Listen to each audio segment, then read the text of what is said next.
Welcome back, Budget Gamer fans. Today we're going to be taking a look at a game called Green.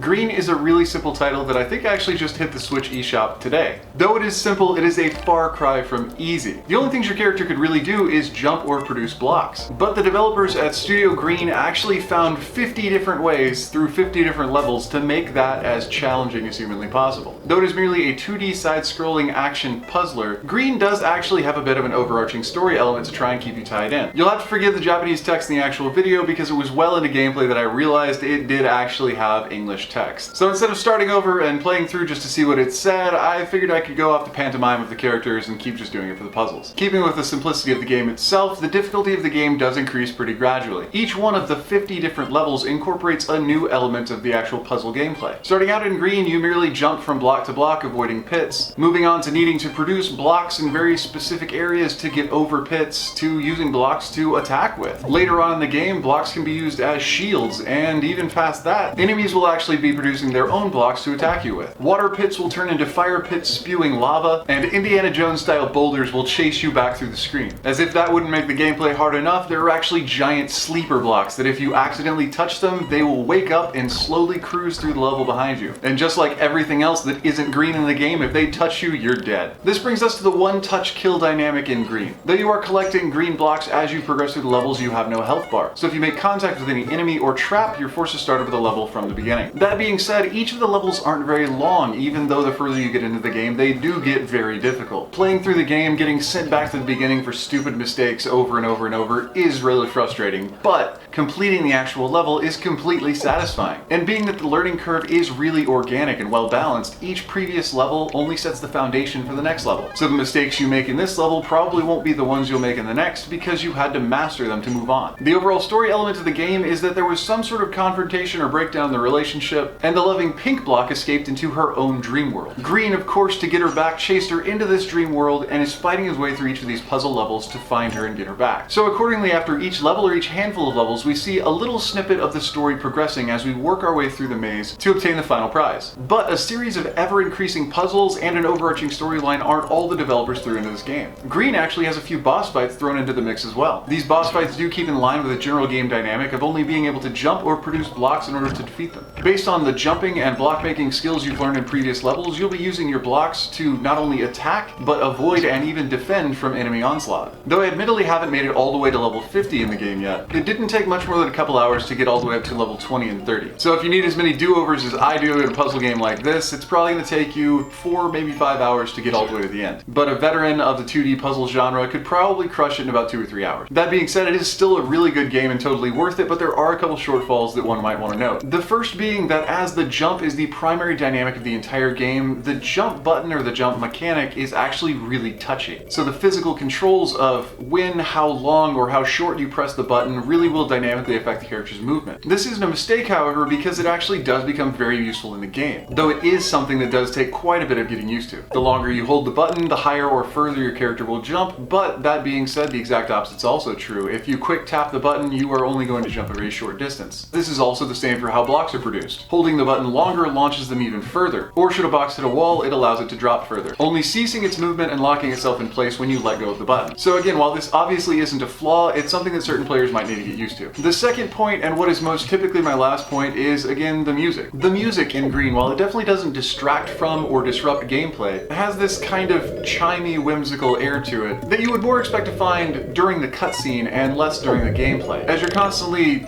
dying and falling into pits and fighting enemies and starting over and getting frustrated, the somewhat juvenile fantasy music can be a little abrasive if you start to notice it. But as the overall plot is that the main character is cruising through his girlfriend's dream world, it honestly does make a lot of sense. And with the other sound elements of the game actually being balanced really high, you can turn the volume down pretty low and almost mute the background soundtrack entirely. I actually preferred keeping the volume low so that the background was more just kind of a whimsical aesthetic and not actually a big characteristic of the game. Overall, Green, because of its its just objective simplicity and its really high difficulty level toward the end of the game is something that's really engrossing for a player. If you're into puzzle games, if you tried games like Cubic or a few others that just deal with blocks hopping around, you're probably in for a pleasant surprise because this one is worlds ahead of those other games. But despite any flaws that someone might be able to point out about this game, this 2D side-scrolling action puzzler is actually really well suited to its price point. So if you're a fan of the side-scrollers, if you're a fan of simple casual games, or if you're just a die-hard puzzler, this is probably something that you want to at least try out. It's not a big investment, but it can be a lot of fun. Anyway, that about wraps up the review of Green on the Switch eShop. So if you found this review helpful, or you think you might actually want to give this game a try, feel free to let me know in the comments, and don't forget to click that little bell icon when you subscribe to keep updated with the latest content. These videos are coming out 2 to 3 times a week, so there's always going to be some new indie game to discover. Whether it's good, bad, or ugly, you're definitely going to find it here. Anyway, this has been Budget Gamer, so as always, thanks for watching.